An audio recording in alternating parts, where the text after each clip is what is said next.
Terima kasih kerana memilih kami pada waktu ini. 30 minit di series utama, anda bersama saya Atira Minuddin.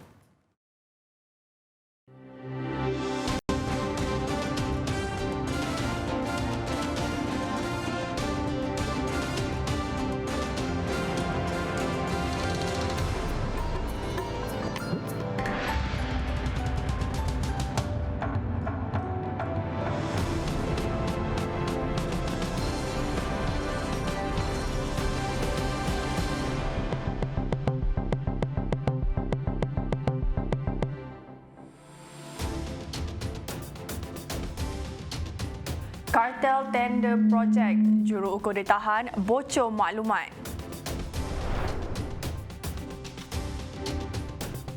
Juga dadah daripada cendawan tumbuh pada jenis lembu dikesan.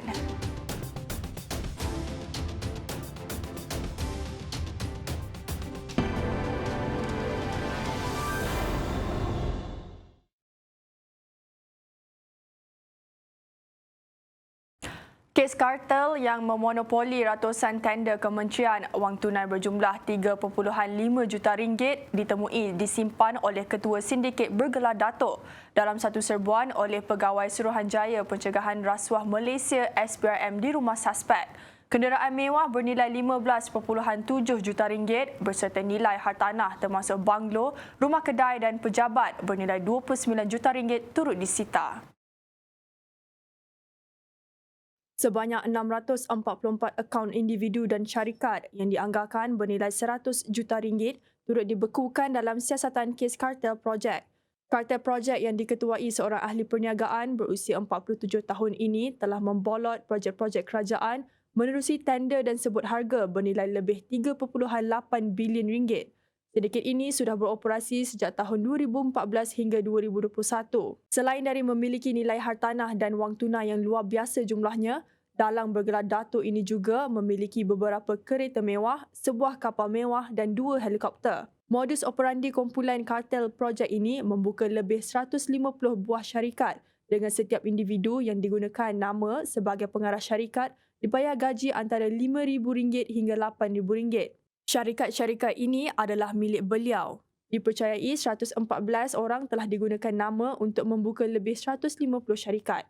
Kesemua syarikat ini akan digunakan secara bergile-gile untuk memasuki tender dan sebut harga di kementerian dan agensi kerajaan. Siasatan SPRM mendapati hampir kesemua syarikat yang digunakan menggunakan maklumat palsu dari segi kelayakan akademi, sijil profesional mahupun penyata kewangan untuk meyakinkan lembaga tender.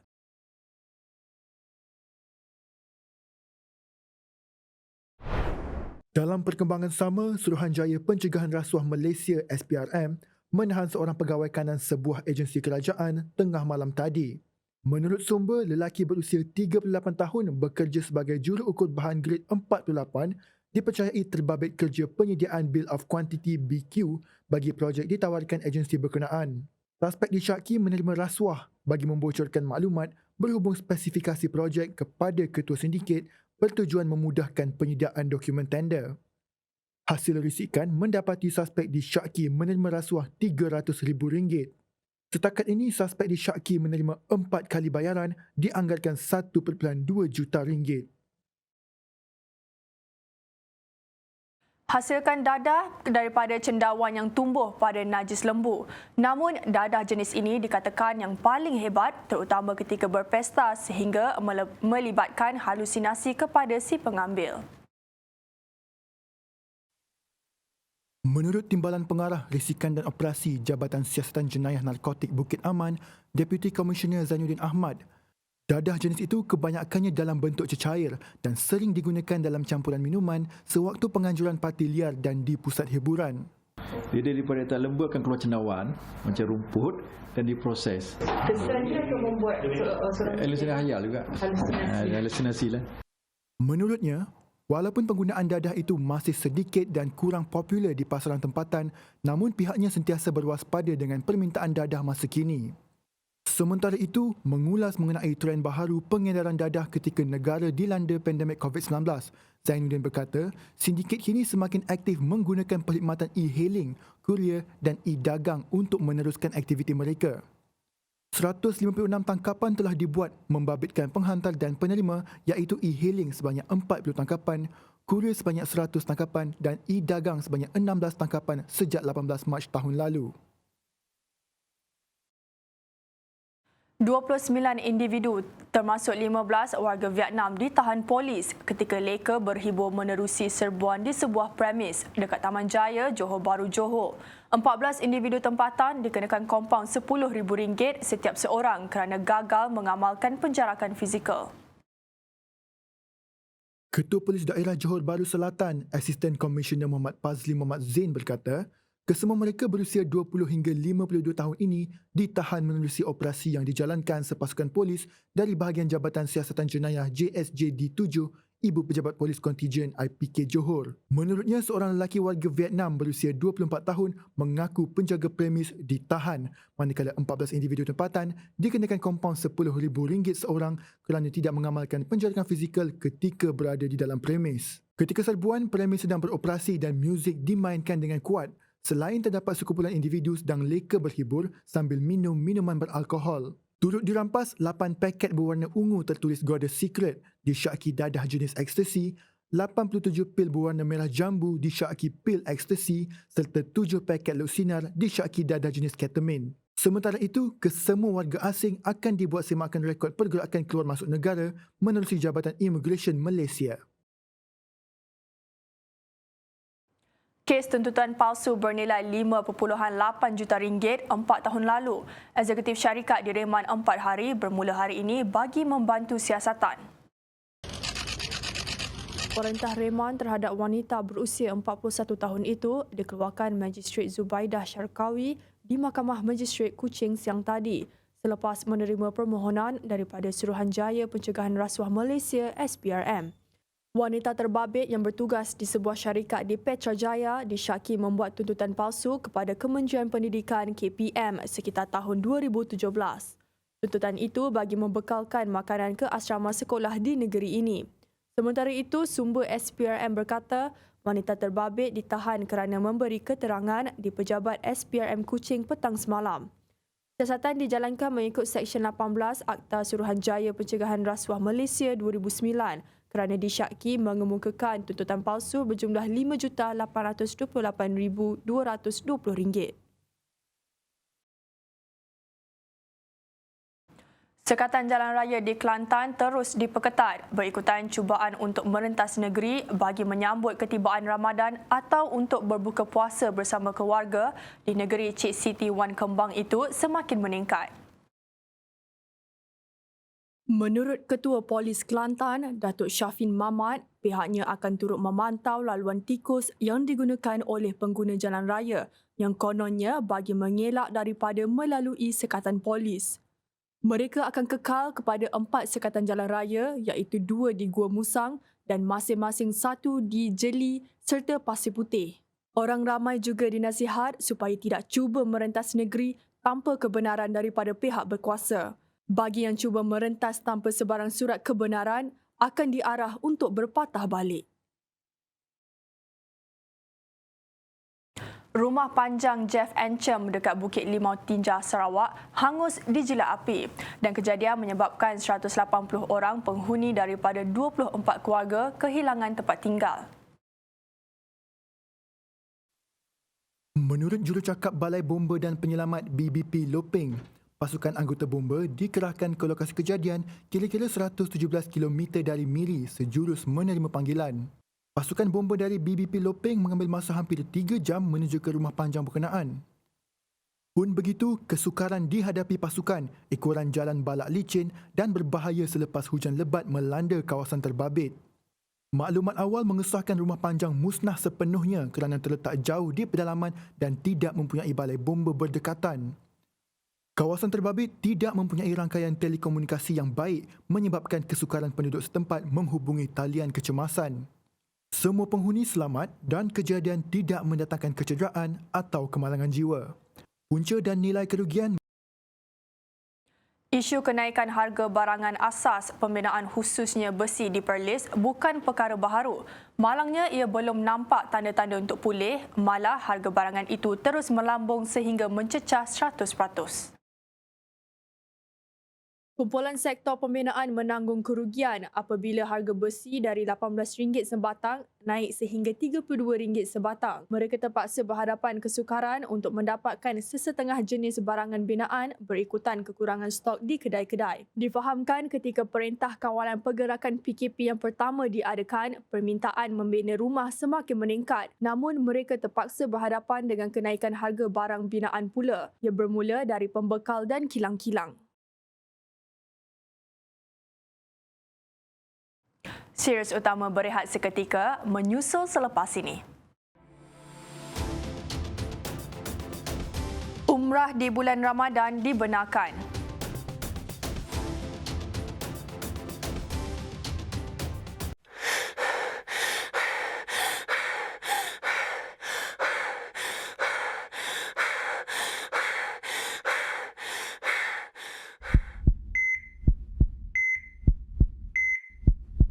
Variasikan senaman anda dengan menimbulkan keseronokan. Paling bagus ialah lakukan aktiviti senaman secara berkumpulan. Dan antara aktiviti senaman berkumpulan yang anda boleh lakukan ialah Zumba dan senaman ringan di rumah. Semua orang boleh mengamalkan kehidupan yang aktif, tak kira tua atau muda, yang bujang ataupun yang sudah berkeluarga. Ingat, tiada halangan untuk anda menjadi aktif.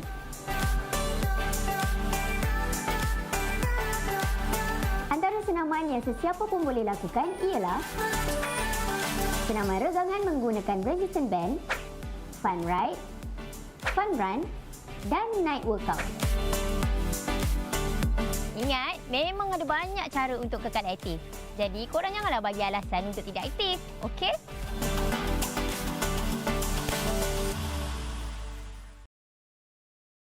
Bertemu kembali.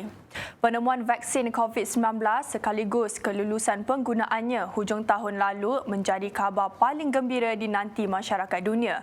Namun, bagaimana penerimaan golongan anti-vaksin pula? Zahira Zuraidi ada laporannya. Menurut Menteri Kesihatan Datuk Seri Dr. Adam Baba, syarikat PLS akan membekalkan 12 juta dos COVID-19 CoronaVac SARS-CoV-2 vaksin Verocell Inactivate.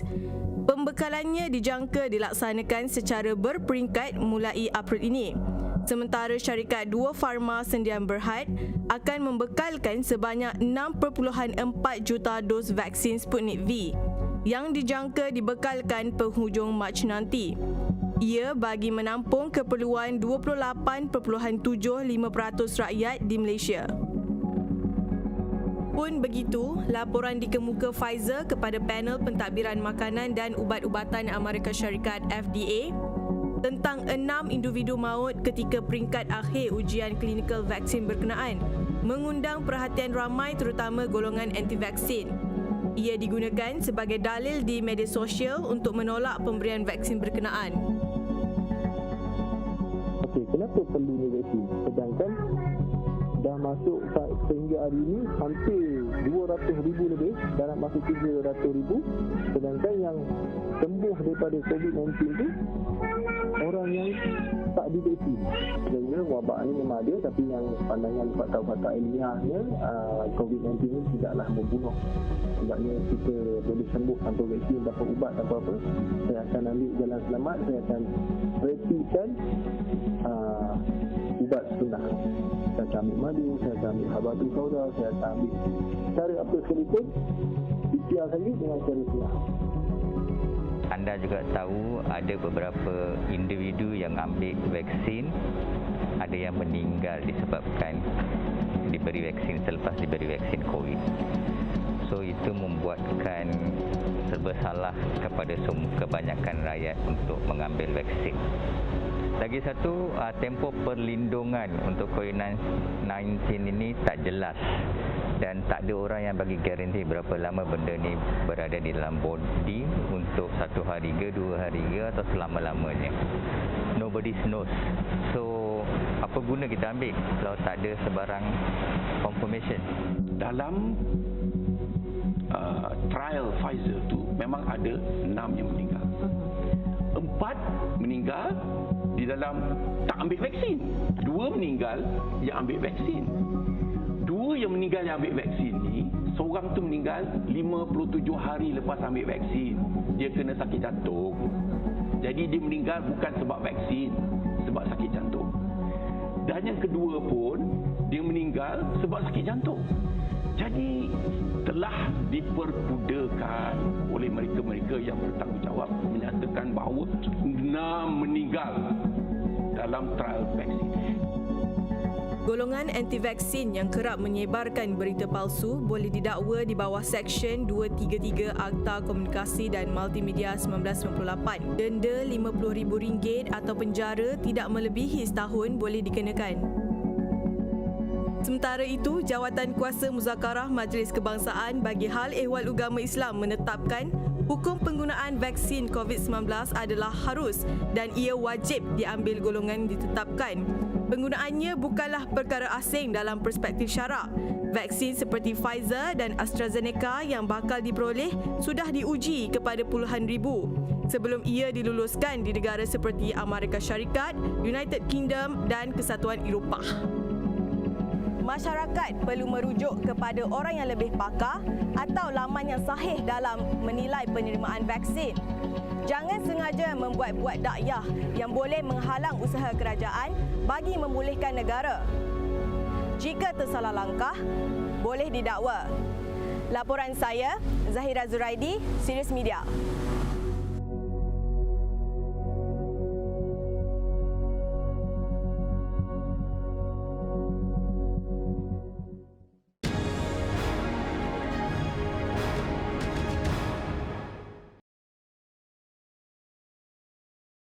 Kurang seminggu ketibaan bulan puasa, Majlis Agama Islam Wilayah Persekutuan Mawib menetapkan 3 kadar zakat fitrah di Kuala Lumpur, Labuan dan Putrajaya bagi tahun ini.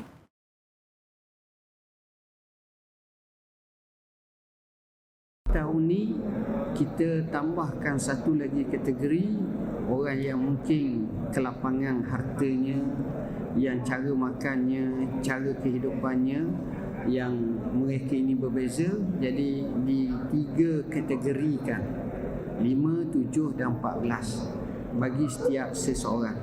Kalau orang tu berkemampuan makan pun sedap ini RM14 bagi zakat fitrah.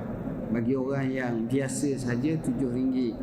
Bagi orang yang sukar dan mampu sikit sangat, mungkin kita taklifkan kepadanya RM5 berdasarkan kepada kehidupan dan makanan yang mereka makan biasanya.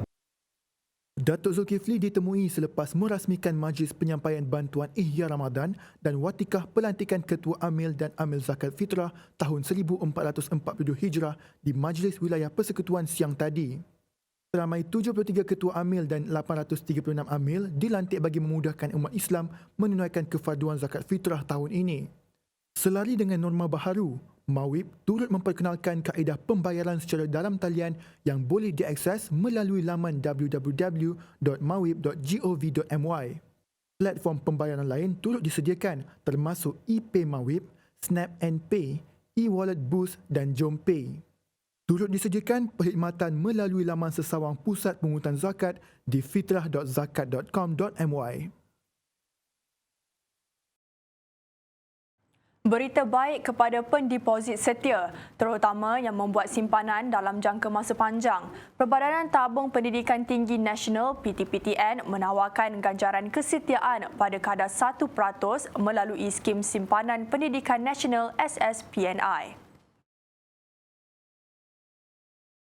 Pengerusi PTPTN Datuk Wan Saiful Wanjan berkata, ganjaran kesetiaan ini boleh dinikmati oleh pendeposit SSPN 1 yang mempunyai simpanan minimum terkumpul sebanyak RM500 sepanjang tempoh promosi. Ia bermula dari 24 Februari sehingga 30 April 2021. Pendeposit yang membuka akaun SSPN 1 sebelum tahun 2018 juga layak untuk menyertai ganjaran ini. Ganjaran kesetiaan memasuki tahun ketiga dan pemberian ini bersifat pulangan tambahan selain pemberian dividen tahunan sedia ada sebanyak 4%. Anggaran peruntukan berjumlah RM201.3 juta ini bakal memberi manfaat kepada 4.82 juta pendeposit akaun SSPN. Pemberian dividen ini adalah hasil daripada pelaksanaan kaedah pelaburan patuh syariah berjangka pendek dan panjang.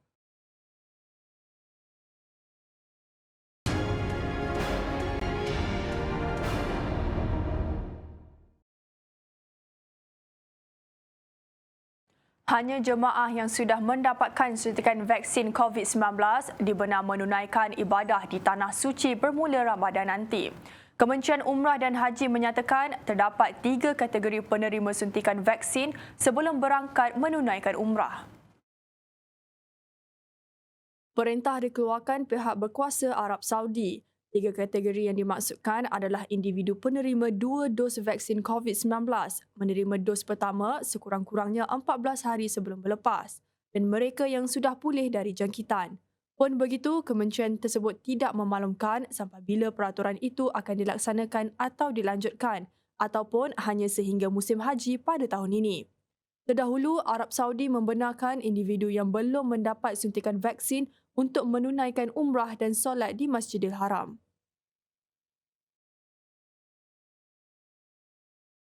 Sementara itu, kurang 2 minggu menjelang ketibaan Ramadan, kerja-kerja penyelenggaraan berkala ke atas kain yang digunakan menutup Kaabah atau kiswah sudah bermula. Ia dijangka mengambil masa 5 hari secara keseluruhan.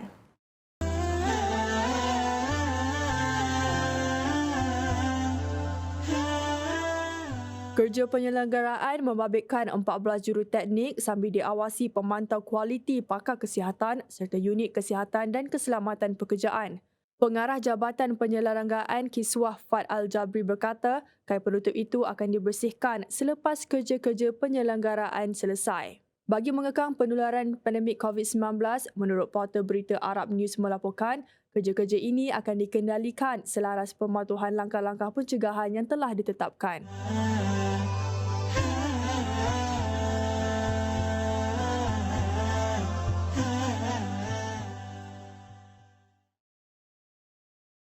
Teruskan bersama kami dalam series utama Menarik Dalam Sukan selepas ini. Korea Utara nekat tidak sertai Olimpik Tokyo.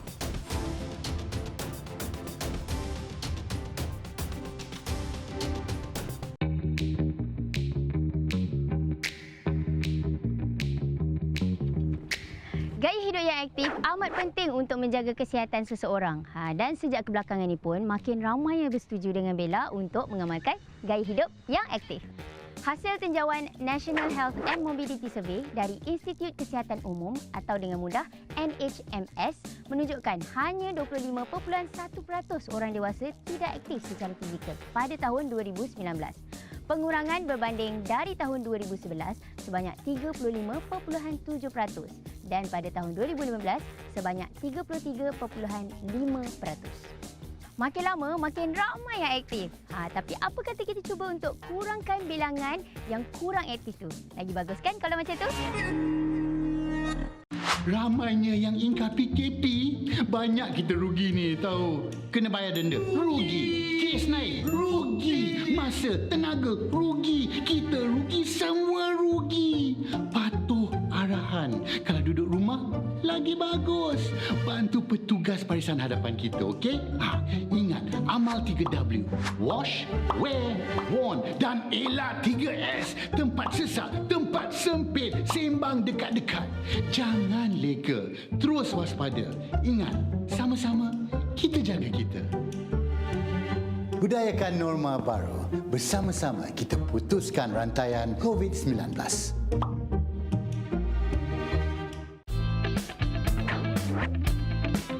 Senaman mudah selama 30 minit bagi golongan hipertensi seperti senaman berintensiti rendah antaranya berjalan kaki,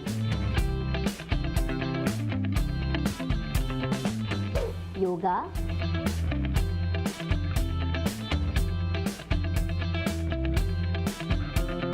dan senaman yang menggunakan resistant band.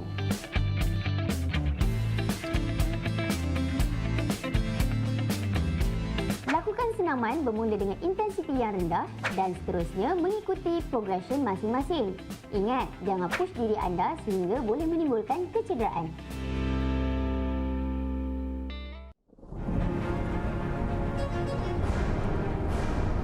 Assalamualaikum warahmatullahi wabarakatuh dan salam sejahtera. Anda masih lagi bersama saya Wan Hafiz untuk kita mengikuti ramalan cuaca yang kita bersara langsung dari studio Sirius di Sirius Utama. Baik, untuk makluman para penonton, buat masa kini negara kita sudah pun memasuki peralihan monsun hari ini 16 Mac 2021.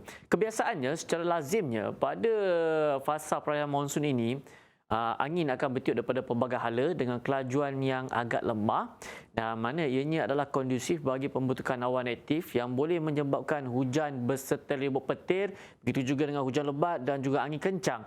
Yang kebiasaannya dijangkakan akan berlanjutan sehingga ke pertengahan Mei. Kawasan-kawasan yang terlibat adalah di bahagian pantai barat Semenanjung Malaysia, di bahagian barat di negeri Sabah serta di barat dan juga tengah di negeri Sarawak. Jadi, orang ramai dinasihatkan agar sentiasa berhati-hati, sentiasa peka dengan amaran serta dengan ramalan dan juga amaran yang dikeluarkan. Baik, pada tempoh ini, orang ramai dinasihatkan agar tidak berlindung di bawah struktur yang tidak kukuh. Baiklah, pada kali ini kita teruskan dengan paparan carta angin. Pada kali ini jelas menunjukkan angin bertiup daripada pelbagai hala dengan kelajuan yang agak lemah sekitar 10 hingga ke 20 km sejam. Dan dengan keadaan angin yang kurang signifikan buat masa kini, Malaysia tidak mengeluarkan sebarang amaran angin kencang serta lok bergelora di mana kawasan Peran di rantauan kereta. Baik, berdasarkan paparan carta suhu, kebiasaannya pada tengah hari suhu maksima boleh mencapai 34 hingga ke 35, tetapi menjelang ke lewat petang suhu boleh mencapai 28 ataupun 29. Berikutan hujan berserta ribut petir akan berlaku di bahagian pantai barat Semenanjung Malaysia. Pada ketika ini, hujan berserta ribut petir yang berlaku di bahagian pedalaman Semenanjung Malaysia sudah pun beransur-ansur reda. Kini hujan hanya berlaku di bahagian pantai barat yang melibatkan pesisir pantai daripada negeri Kedah sehingga ke negeri Johor. Begitu juga di negeri Sabah, hujan berserta ribut petir kini sedang berlaku melibatkan di bahagian Kudat, Sandakan, Pantai Barat dan juga di bahagian pedalaman. Maka di negeri Sarawak pula, hujan berserta petir kini sedang berlaku di hampir ke semua bahagian dan kita jangkakan ianya boleh berlanjutan sehingga ke lewat malam nanti. Baiklah, sebelum pisah, kita lihat ramalan cuaca bagi 3 hari di seluruh Malaysia. Sekian, saya Wan Hafiz. Assalamualaikum dan salam sejahtera.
Menjelang Olimpik Tokyo 2021 Julai ini, Korea Utara mengesahkan kontinjennya tarik diri dalam tamasya berkenaan. Menurut Pyongyang, ia bagi melindungi para atlet dari pandemik COVID-19. Pengumuman itu dilakukan melalui satu mesyuarat yang turut membincangkan langkah untuk membangunkan teknologi sukan profesional dalam usaha memperoleh pingat di pertandingan antarabangsa. Ia juga bagi mempromosi aktiviti sukan awam bagi 5 tahun akan datang. Sukan Olimpik Tokyo ditangguhkan tahun lepas disebabkan pandemik dan dijadualkan berlangsung pada 23 Julai ini. Negara kuasa nuklear itu kali terakhir terbabit dalam Olimpik musim sejuk dekat Pyeongchang, Korea Selatan yang menjadi titik perubahan dalam pendekatan diplomatik sekitar tahun 2018. Sekian dulu Sirius Utama buat masa ini. Amalan menjaga SOP sudah menjadi sebahagian daripada hidup kita. Kekalkan penjarakan sosial dan terus lindungi diri dan keluarga bagi memutuskan rantaian COVID-19. Salam hormat dan Assalamualaikum.